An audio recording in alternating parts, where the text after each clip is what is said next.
በመጀመሪያ ደረጃ ይሄን ቪዲዮ በተቻላችሁ መጠን ሼር ኮፒ ሊንክ አድርጋችሁ ባይራር አውጡልኝ። ምክንያቱም አዲስ ስደት ለማውጣት ሐሳብ ያላቸው እህቶቼ ይሄ ቪዲዮ ለነሱ ይጠቅማል ብዬ ነው የምሰራው። በተቻላችሁ መጠን ሼር ኮፒ ሊንክ አድርጋችሁ ባይራር አውጡልኝ። አሰላሙ አለይኩም ወራህመቱላሂ ወበረካቱ። ዩቲዩብ ፋሚሊዎች እንዲናችሁ ደህና ናችሁ? አለን አልሐምዱሊላህ። እንደነ ሰብስክራይብ ያደረጋችሁኝ የምትወዱኝ የምታከብሩኝ ሰብስክራይብ አድርጉልኝ። ያላደረጋችሁ አድርጉልኝ። ያደረጋችሁ በጣም አመሰግናለሁ። ወዳችኋለሁ። እንግዲህ ቀጥታ ወደ ቪዲዮ እንግባ። ወደ ቪዲዮ ከመግባቴ በፊት ይሄንን ወይም ለማሳየት ወይም ቪዲዮ ለመስራት የተገደድኩበት ምክንያት በመጨረሻ መናገር ይሆናል ማለት ነው። በትግስት አዳምጣችሁ በትግስትም ደግሞ ሼር ኮፒ ሊንክ ልታደርጉልኝ ይፈልጋለሁ። በመጀመሪያ ደረጃ አንደኛ ደረጃ ለሴት ልጅ ያስፈልጋታል። በመጀመሪያ ደረጃ ለአቅም አዳም የደረሰች ሴት ልጅ ይሄ ያስፈልጋታል። መዘንጋት የሌለባችሁ ነገር ስደት ከመውጣታችሁ በፊት ይሄንን አንድ ቁጥር ብላችሁ ማሰብ አለባችሁ። አንድ ቁጥር ብላችሁ። ሁለተኛ ይሄ ያስፈልጋታል። ይሄ ስደት ብትወጡም ባትወጡም የሚያስፈልግ ነገር ነው። ይሄንን ለመስራት የተገደድኩበት ምክንያት ደግሞ እናገራለሁ። አንድ ይሄ ያስፈልጋል። ምንም ያስፈራ ነገር የለም። ሁለተኛ ይሄ ያስፈልገናል። ሶስተኛ ይሄ ያስፈልገናል። አራተኛ ይሄ ያስፈልገናል። አምስተኛ ይሄ ያስፈልገናል። በደንብ ይዩ። ስድስተኛ ይሄ ያስፈልገናል።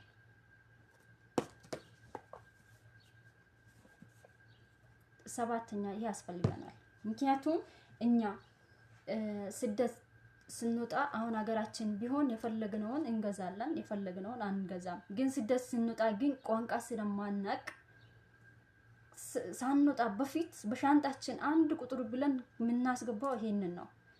ጫማ ልብስ ከመግዛታችን በፊት መጀመሪያ ይሄንን አሟልተን ከዛ በኋላ ጫማ የሚያስፈልገን ነገር ከሆነ ጫማ እንገዛለን፣ ልብስ የሚያስፈልገን ነገር ከሆነ ልብስ እንገዛለን። መጀመሪያ የሚያስፈልገን ይሄንን ነው። ይሄንን መጀመሪያ የሚያስፈልገን። ይሄንን ደግሞ ቪዲዮ ለመስራት የተገደድኩበት ምክንያት አንድ እህቴ ስደት አዲስ ነው የመጣችው። ገና ሳምንት አልሆናትም። እኛ ፋሚሊ ነው የመጣችው። የመጨረሻ የሚገርማችሁ ነገር ስልክ ሳትይዝ ነው የመጣችው። መጨረሻ ስልክ የላትም። ይሄንን ነገር አስተረግማን በጽሁፍ አስተረግማ ይሄንን ነገር ግዢልኝ ያስፈልገኛል ልትላት ቀርቶ ስልክ የላትም። በቃ ማስተረገሚያም ስልክም የላትም፣ ምንም የላትም። ዝም ብላ ነው የመጣችው። ልብስ ሻንጣ የሚባል ነገር የለም፣ ባዶ። ለምንድን ነው ይሄንን ለሴት ልጅ ይሄ ያስፈልጋትም ወይ? ይሄን ሳታሟይ እንዴት መጣሽ? ለደላላ ብር ስትከፍይ አለብኝ ብለሽ እንደከፈልሽ ይሄንንም አለብኝ ብለሽ ሴት ልጅ ነኝ ሲወጣ ደግሞ ቋንቋ አላቅም፣ አዲስ ምን እንደሚያጋጥመኝ አላቅም፣ ይሄ ያስፈልገኛል ብለሽ እንዴት ይዘሽ አልመጣሽም ብዬ ስጠይቃት እዛ ልብስም ችግር የለም፣ የጫማም ችግር የለም፣ የምንም ችግር የለም ስለተባልኩኝ ልብሴንም ሁሉ ነገርን እዛ ትቼው ነው የመጣሁት አላለችኝም። የሚገርም ነገር ማለት ነው። ያስፈልጋል እያንዳንዱ ነገር ያስፈልጋል። አሁን ስደት ስንወጣ መንገድ ላይ ሆነን ይሄ ያስፈልገንም እንዴ? ያስፈልጋል። ይሄ በተለይ ያስፈልጋል እንዴ? ሴቶች ስደት መውጣቱ ብቻ ሳይሆን አሁን እዚህ ስደት ከወጣን እኛ እስከ 7 ወር ድረስ እስከ 8 ወር ድረስ ቋንቋ ያስቸግረናል። ሲሙ እስከሚገባን እኛ መመለስ ያቅተናል። ያው ሆኖ ማለት ነው 7 ወር 8 ወር ቆይተን ሲሙን መመለስ ያቅተናል። ግን በእጃችን የሚያስፈልገን ነገር አንስተን እናሳያለን። የሚያስፈልገን ነገር እናሳያለን። ደግሞ ከሀገር ስንወጣ ይዘን የወጣ ነው ካለቀብን እቃውን አሳይተን ይሄ አልቆብኛል፣ እቃው ካሳየሻት ማዳምሽ ራሷ ታውቃለች። ገባችሁ አይደለ? እቺ ልጅ ከመጣች የመጣች ቀን ራሱ ሃይድ ላይ ሆነች። ራሱ የመጣችው ቀን ራሱ ከዛስ ምን ታድርግ? አንዳንድ አረቦች አውጥታ ጣለች እንደዚህ ያደረገች የሚባለው እንደዚህ ነው። መጀመሪያ ስንስራት ይቀድማልና ስደት ከመውጣታችን በፊት የራሳችን የሚያስፈልገን ጽዳት የሚያስፈልገን ነገሮች አሟልተን መውጣት አለብን። ምክንያቱም አረቦች ራሳችን እንደመጣን እኮ አሁን መጣችሁ ስራ የገባችሁ የሚሰሩ ልጆች ታውቁታላችሁ፣ ማዳም ቅመሞች ታውቁታላችሁ። መጀመሪያ የመጣን ቀን እኮ ሻንጣችን ነው የሚፈተሸው። ምን ይዘን መጣን እንደሆነ ምን ይዘን እንዳልመጣን ሻንጣችን ነው የሚፈተሸው። ሻንጣችን ከተፈተሸ በኋላ የጽዳቶች የሚያስፈልጉን ነገራቶች ካገኙ በጣም ነው ደስ የሚላቸው። የሚገርማችሁ ነገር ግን ሲመጣ ፈርቼ ስለነበረ በደርዘን ደርዘን ሁለት ደርዘን ነበር ይዤ የመጣሁት። ቅባት ስንት ይዤ መጣሁኝ? 3 ጠርሙስ ይዤ መጣሁኝ። ቅባት 3 ጠርሙስ ይዤ መጣሁ። ይሄንን ሁለቱን ይዤ ነው የመጣሁት። በቃ ሁሉንም ነገር ሁለት ነበር ይዤ የመጣሁት። ግን ያ ሁለት ይዤ የመጣሁት አንድ አመት ከ7 ወር ድረስ ሴትዮዋ ምንም አገዛችልኝ ነገር የለም። እኔም እዚህ ከመጣ ምንም የገዛው ነገር የለም። ቋንቋ ለምጄ ዘና ብዬ ከነሱ ሲቄ እስከሚጫወት ድረስ ምንም ነገር ግዢልኝ አላልኳትም። በቃ ይዤ ነው የመጣሁት። እኔ እንኳን ልብስ ሳልገዛ ነው የመጣሁት። ልብስ ሳልገዛ አንድ ጫማ ብቻ ነው የገዛሁት። አንድ ጫማ ብቻ ገዝቼ ያለኝን ልብስ ይዤ ነው የመጣው የነበረው። ቤት ላይ የነበረኝን ልብስ ይዤ ነው የመጣሁት። ግን ልብስ በሚገዛበት ብር ደግሞ ምን አደረኩኝ? እኔም እንደዚህኛው እህቴ ምን ተወየ ነበር ያኔ ልብስ እዛ ሞልቷል፣ ምንም አያደርግም ልብስ እዛ ሞልቷል። ትንሽ ብቻ 1-2 ልብስ ብቻ ይዘሽ ነይ የተባልኩት። እዚህ ያለች አንዲት እህቴን ጠይቂያት ምንድነው የሚያስፈልገው ለበረራ ተጠርቻለሁ ብዬ ስጠይቃት ልብስ እኮ እዚህ ሞልቷል፣ ብዙም ባታምጪ ምንም አይደለም አለችኝ። ግን የሚያስፈልገው ነገር እያንዳንዱን አልነገረችኝም ነበር። ግን እኔ ራሴ አንድ ሰው ጽዳት ግዴታ 6 ስለወጣችሁ ብቻ አይደለም ጽዳት ለራሳችሁ ጥሩ ነው ብዬ አስባለሁ። እኔ ስደት ወጣሁኝም አልወጣሁኝም የሚያስፈልገኝ ኬሚካሎች ስለነበሩኝ እነሱን ይዤ መጥቼ ግን ጠቀሙኝ ለራሴ ማለት ነው። ገባችሁ አይደለ? ይጠቅማል ለማለት ፈልጌ ነው። በተለይ ደግሞ ሴት ሆነን ብዙ ነገር ይገጥመናል። እኛ አሁን ቋንቋ እስከምናገር ድረስ አሁን እቺ ልጅ እኛ ፋሚሊ መጣባት ገባ ኖሮ እኔ የሚያስፈልጋት ነገር ከኔ ያለኝን ነገር አካፍየን የሰጠኋት። ምክንያቱም ሴት ልጅ ነኝ። የሴት ኢማምና የሴት ቁስል ይገባኛልና የሴት ደካማ ጎኗ ይገባኛል። ባለኝ ነገር አካፍዬ የተጠቀምን ነው ያለነው እስካሁንም ማለት ነው። ግን ይሄንን ቪዲዮ ስሪበት ያለችኝ እሷ ናት። ምክንያቱም ለሌሎቹ ይጠቅማል።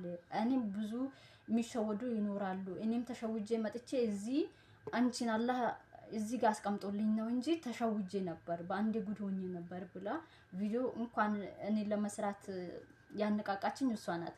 አሁንም ቢሆን የሌለው ነገር እዚህ ጋር ያላሳየኋችሁ ነገር አለ። ስለሌለኝ ነው፣ ስላለቀብኝ ነው። ካመጣው በኋላ ደግሞ ቪዲዮ ሰራበታለሁ። እያንዳንዱ ነገር ቪዲዮ ሰራላችኋለሁኝ። ከዛ እዛ ጋር ልብስ ጫማ ከምትከምሩበት በቃ ልብስ እንኳን ያላችሁ ልብስ ለብሳችሁ ብትመጡ ችግር የለውም። ምክንያቱም ልብስ እዚህ ምንም አያደርግልንም። ምን የሚለው በቃ ለማተኛት ብቻ ስንሆን ነው ክላሳችን የምንገባው እንጂ ኩሽና ነው የምንኖረው፣ ከሽንኩርት ጋር ነው የምንኖረው። ስለዚህ ልብስ ምንም አያደርግም። ያን ያክል ተገቢ ነው ብዬ አላስብም። ጫማውም ደግሞ ስትመጡ የመጣችሁ ቀን አውልቃችሁ ከጣላችሁት አታገኙትም። ከዛ በኋላ ሌላ ጫማ ትቀይራላችሁ፣ የስራ ጫማ ትቀይራላችሁ። ከዛ በኋላ እዛ ለብሳችሁ ተመጣችሁ ጫማ ምንም ያደርግም። ምክንያቱም ለጫማም ያናክል መበገር የለባችሁም ለማለት ፈልጌ ነው። ስደት ቆይታችሁ ሀገር ቤት ስትገቡ የልብስም አይነት የጫማ አይነት እያንዳንዱን ቀያይራችሁ ብትረግጡ ቀያይራችሁ ብትለብሱ ችግር የለውም። እዚህ ግን እያላችሁ ከሀገር ወደ ስደት ስትመጡ ምንም አያደርግም። ልብስና ጫማ ምንም አድርጋል ብዬ አላስብም። ምክንያቱም በቀላሉ በትንሹም ትንሽ ነገር ካዛችሁ ይበቃል ለማለት ፈልጌ ነው። እዚህ ራሱ ያለው ይበቃል። ምክንያቱም ከዚህ ወደ ሀገሬ ሲገባ ነው የጫማ አይነትና የልብስ አይነት የሚያስፈልገኝ እንጂ እኔ እዚህ ሆኜ ልብስ አያስፈልገኝም፣ አልፈልግም። ሲጀመር ግን የሚያስፈልገን ነገር የጽዳቶች ነገራቶች ጽዳት አሁን እያንዳንዱ ያሳየኋቸው ነገራቶች እዚህም ሆናችሁ እዛም ሆናችሁ በጣም የሚያስፈልገን ነገር ነው ለኛ ለሴቶች ማለት ነው። ስለዚህ በተቻላችሁ መጠን ከሀገር ስትወጡ ይዛችሁ ለመውጣት ሞክሩ። ይሄንን የማያውቅ አለ ብዬ ሳይሆን የሰራሁት ቪዲዮን ስደት ስንወጣ የምንዘናጋው ነገር ስለሆነ ነው። እዚህ ሁሉም አለ እንባላለን። እዚህ ከመጣን በኋላ የቋንቋ ድካም አለብን። ምክንያቱም ቋንቋ እስከምናውቅ ድረስ እንደ ዱዳ ነው የምንመራው። ገባችሁ አይደለ? እንደ ዱዳ ስለምንመራ የሚያስፈልገን ነገር አፋችን ከድነን የራሳችንን ጽዳታችን ነገር ራሳችን ስለምናውቅ ቋንቋ መግባቢያ ብቻ ስላቃተን፣ ስለዚህ ያንን መግባቢያ ደግሞ እስከምንደርስ ድረስ ደግሞ ለኛ ለራሳችን የሚያስፈልገን ነገር ይዘን መምጣት አለብን። አሁን ይሄ በደርዘኑ ቢመጣ አሁን እኔ ጨርሻለሁ፣ ትንሽ ነው ያለበት። ገባችሁ? ይሄ አሁን አንድ ደርዘን ይዛችሁ ብትመጡ 5 ወር 6 ወር ይገፋል፣ ያደርሳል ደርዘኑ ማለት ነው። ያ ማለት ደግሞ ይሄ 5 ወር ድረስ ተጠቀምሽው ማለት ደግሞ ካለቀብሽ ቤቱን አሳይታችሁ የወረቀቱን አሳይታችሁ ሴትዮዋ ካሳየሻት አልቆባታል ብላ ራሱ አውቃ ታመጣለች። ይገባታል። ሲጀመር ግን መጀመሪያ ላይ አገባባችን ማሳመር አለብን። ስደት ስንወጣ አረቦች መጀመሪያም እንደ ቆሻሻ ነው የሚመለከቱን። እኛ ካለን ለመጨመር እንደወጣን ያውቁ። ምን በላ ነገር አጥተን ተሪበን ተጠምተን የወጣን ነገር ነው አድርገው ነው የሚያስቡን ማለት ነው። ግን እንደዛም ሆኖ ግን የሚያስፈልገን ጽዳቶች ነገራቶች ይዘን ማውጣት አለብን ለማለት ፈልጌ ነው። እስካሁን አብራችሁን ስለቆያችሁ በጣም አመሰግናለሁ። ወዳችኋለሁኝ። በተቻላችሁ መጠን ግን የጽዳታችሁን ነገር ባዘነጉ ባይነኝ። እንግዲህ የጽዳታችሁን ነገር የሚያስፈልገን ነገር እኛ ሴቶች አሁን እኔ የሚያስፈልገኝ ነገር ሴት ልጅ ባስተሳሰብና ወይም በሆነ ነገር ልንለያይ እንችላለን። ግን ሴቶች ሁላችንም አንድ ነገር የሚያደርገን ነገር አንድ ነገር አለ። ያ ነገር ደግሞ እኔ ያላወቅኩትን አንዷ ስታሳየኝ እኔ ያወቅኩት ነገር ደግሞ ለአንዷ ሲያሳያት ነው። ሴቶች ሆነን ከረራችን አስተሳሰባችን ሊቀያየር ይችላል። ግን ሴቶች በተባልነው ቁጥር ሴት እናትም ትሁን የእናት ልጅም ትሁን አንድ የሚያደርገን ነገር ስላለ ይሄንን ነገር መዘጋት የለባችሁም ለማለት ፈልጌ ነው። በተቻላችሁ መጠን የጽዳታችን ነገር ስንወጣ እኛ ሴቶች ስንወጣ ምን እንደሚያጋጥመን ስለማናቅ ይዘን መውጣታችን እንዳዘነጋ ለማለት ፈልጌ ነው። በተቻላችሁ መጠን ደግሞ ሼር ኮፕሊንግ አድርጉት። ሳያውቁ ይሄን ነገር ሳያውቁ ዝም ብለው የሚወጡ ብዙ እህቶቻችን ሊኖሩ ይችላሉ። ለነሱ ይጠቅማል ብዬ በማሰብ ነው ይሄን ቪዲዮ የሰራሁት። እኔ አልፌዋለሁ፣ ምንም ችግር የለብኝም። ግን ለነሱ ይጠቅማቸዋል ብዬ ነው። እንግዲህ በተቻላችሁ መጠን ሼር ኮፕሊንግ አድርጋችሁ ቫይራል አውጡልኝ። ዩቲዩብም ደግሞ ሰብስክራይብ አድርጉልኝ። የምትወዱኝ የምታከብሩኝ ሰብስክራይብ አድርጉኝ። ሌላ ቀን በሌላ ቪዲዮ ካች እንላለን። ወዳችኋለሁ። ደህና ቆዩልኝ።